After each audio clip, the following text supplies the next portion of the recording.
The dryer in the shared laundry room keeps turning, steady as a metronome, while you stand there holding a sweater that suddenly looks tired. A cuff thread has loosened, and you pull at it without meaning to, watching the little fray widen. Outside this room, your life has been doing the same thing. One friendship goes quiet, then work shifts under your feet. Then the routines you used to lean on start feeling hollow. At night, your phone glows like a small altar, and you scroll for proof that you did not imagine everything. You draft messages you do not send. You rehearse a version of yourself that sounds calm, even when you are not. When it falls apart like this, it rarely feels spiritual. It feels unfair, messy, almost embarrassing. But sometimes this is what change looks like before it has language. Not a punishment, not a sign you are doomed, but a structure admitting it can no longer carry the woman you are becoming. The laundry room light is a little too bright, the kind that makes every crack in your thoughts visible. The dryer thumps, thumps, thumps, and the air smells like warm cotton and cheap detergent. You are folding a sweater you have owned for years, and your thumb catches on a frayed thread at the wrist. It is not dramatic, it is almost nothing. And still, your chest tightens like your body recognizes the pattern before your mind does. You tug once, softly, telling yourself you are just fixing it. The thread slides out farther than you expected, and the cuff loosens in your hands. You stare at the small unraveling and think of how your life has been slipping the same way, one quiet pull at a time. Because it is never only one thing, is it? The friend who used to call does not call back. The job that felt stable starts making new rules. The plan you were building your year around suddenly feels like it belongs to a different version of you. You open your phone like you are looking for a railing. You reread a message that once made you feel chosen, and you search it for what changed. I hate that I do this. This is the beginning of what people call a tower moment, not lightning from the sky. But the moment you realize the structure was already tired, and you were the one holding it up with your own effort, you look around and notice the small details. The lint on the filter, the quarter stuck in the machine slot, the dull hum of the vending machine in the corner. Ordinary things, still working. And that is what makes it confusing. Because part of your life looks fine while another part is giving way. So you do the only honest thing you can do in a room like this. You stop pulling at the thread. You let the sweater rest in a neat stack, even with the fray showing. And you let that be information instead of a verdict.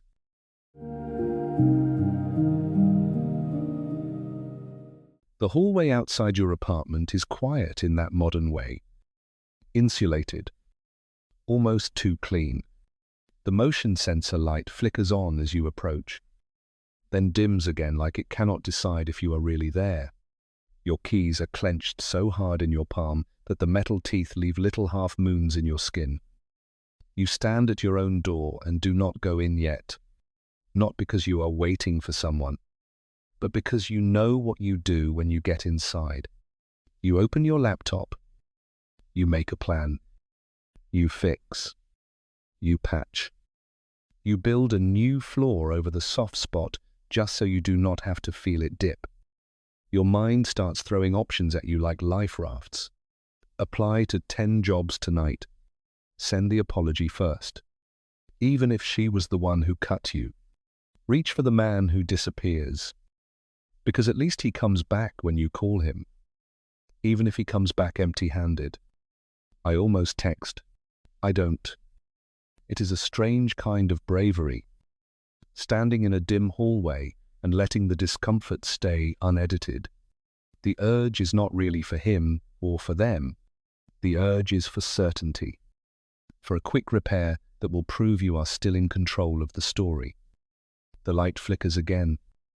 And you realize how many times you have mistaken movement for progress. You have rebuilt whole rooms of your life with shaky hands, just to avoid sitting with the truth that the old structure was wrong for you. So you loosen your grip on the keys, just a little. You let your shoulders drop 1 inch. You whisper something you rarely allow yourself to say, I do not have to rebuild what was never safe to stand on.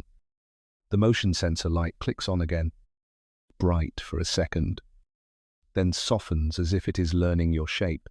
You turn the key halfway, then stop, because you can feel the old reflex rising. Go inside, grab your phone, send something that makes the shaking stop.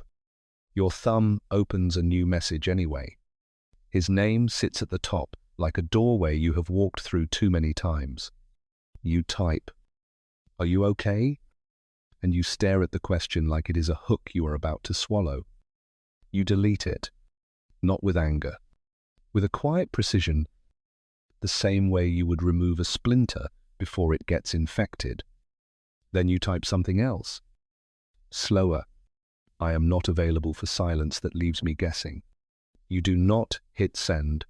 You read it once, like a sentence spoken aloud to an empty room, and you feel how clean it is. You lock your phone and slide it into your pocket as if you were putting a sharp object away. You set your keys on the top of the mailbox ledge for one breath, letting your hand be empty.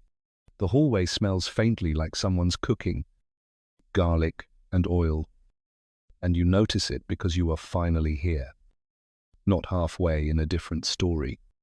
This is the micro-ritual that changes everything. Not a grand declaration, not a confrontation, just a boundary held in the smallest moment. When no one is watching, you pick up the keys again, open your door, and step inside without bargaining for crumbs. The room is the same, but your pace is different. And that difference matters more than any reply you could chase. The used bookstore is cool and dim, the kind of place where the air smells like damp paper and someone else's perfume from a decade ago. You run your fingers along a rough cover, feeling the grit of the title letters under your thumb. Somewhere in the back, a small fan clicks and rattles like it is tired of trying. You pull a book from the shelf and it opens to the middle, as if it has been waiting for you. In the margin there is a penciled note, faded but sharp enough to land in your chest. You do not even read the whole sentence before your eyes sting. Maybe he is facing himself. Not me. This is where people reach for the phrase, law of the void. In plain life, it is the empty shelf after you finally remove what kept you crowded and small. And the emptiness feels loud at first. It looks like a weekend with no plans. A phone that does not light up.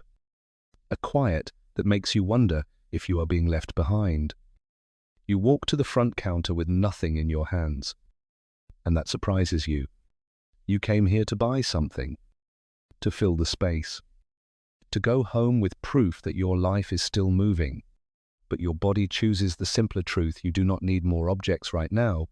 You need room. Outside, the street is bright and ordinary, and you can hear a bus sighing at the curb. You check your calendar, and the blank squares feel like a dare. Not a romantic dare, a practical one. Can you let a day be empty without running back to a person who made you work for basic steadiness? So you do something almost painfully small. You put the phone back in your bag and keep walking, letting the quiet stay beside you like an uninvited guest you are learning to tolerate. The void is not the goal. The space is the invitation. In his bathroom, the mirror is fogged from the shower, a soft white blur that hides the edges of his face. The towel on the hook hangs crooked, half fallen, and the overhead fan makes a thin whining sound. He lifts his hand and wipes one clear streak through the steam. For a second he sees himself cleanly, not in a flattering way, not in a harsh way, just real, and he freezes. Because the real man has nowhere to hide. If she loves the real man, what is left to perform? He leans closer and notices the details he usually edits out. The tiredness under his eyes, the place where he holds his jaw too tight, the small, almost childish habit of rehearsing a speech in his head instead of saying the simple truth. This is what true love preparation actually demands. On a Tuesday morning, not in a dramatic montage. It asks for follow-through, not charm. It asks him to return with steadiness, not an explanation that makes him look noble. He sets his phone on the counter and watches the screen stay dark. No gra message, no perfect paragraph, just a decision forming, slow and heavy, not to vanish when he feels exposed, not to punish her with silence when his own fear rises. He hangs the towel straight. Like that matters. Like one small correction can be practice for a bigger one. Then he turns off the light and walks out with the mirror still partly fogged, but the streak of clarity remaining, waiting for him to live up to it.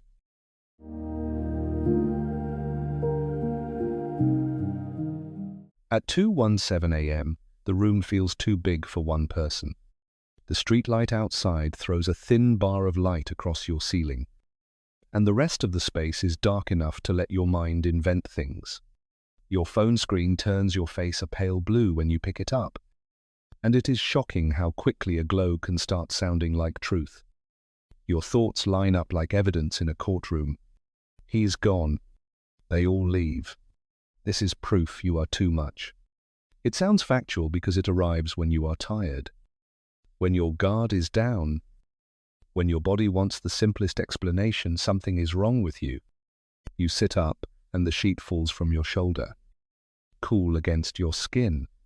You try to breathe slowly, not to calm yourself into a performance, but to keep from making a decision in the most distorted hour of the night. The unconscious is loud right now, and in plain life, that means your hand reaches for familiar pain because it feels predictable. You scroll to his thread and hover over the keyboard like you are about to pay a fee for peace. I almost text. I don't. Instead, you put the phone face down on the bedside table, as if you are closing a door gently. You drink water, 2 small sips, and you feel how basic it is, how unglamorous. Then you choose one thing for morning, one human task. Wash the mug in the sink. Answer one email. Take 10 minutes in daylight before you speak to anyone. You lie back down and listen to the refrigerator click in the next room. A sound that proves the world is still here. The fear does not disappear. It just loses its authority. The car is parked on a side street where the trees make thin shadows across the windshield. The windows are hazy with breath, and the tissue box on the back seat looks like a quiet witness. He keeps both hands on the steering wheel for a moment, as if he needs something solid under his fingers. When he speaks, he does not start with a reason. He does not start with a childhood story or a stress list or a joke to soften it. He starts with the part that matters. I made you feel abandoned. I own that. You feel your throat tighten, because you are used to apologies that are really negotiations. You are used to being asked to understand so quickly that your hurt has no time to exist.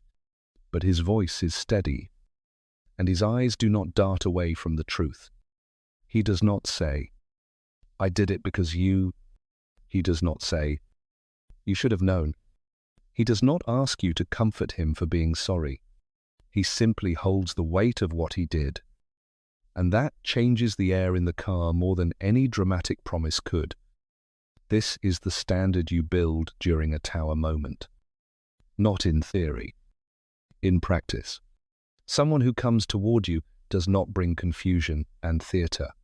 They bring consistency and repair. They do not disappear and return expecting the same access. They earn it. Slowly. With ordinary respect. You look at the fog on the glass and watch a clear patch form where the defroster finally catches. You do not rush to forgive. You do not rush to punish. You just listen. And you notice how different it feels when accountability does not demand your disappearance. In his bathroom, the mirror is clear now, but he still remembers the streak he wiped through the fog. The first time he saw himself without the costume. It was not inspiring. It was sobering. And you, on your side of it, keep thinking about that sweater cuff in the laundry room, the small fray that made you finally stop pretending the fabric was fine. Not as a sign you failed, as a sign you noticed.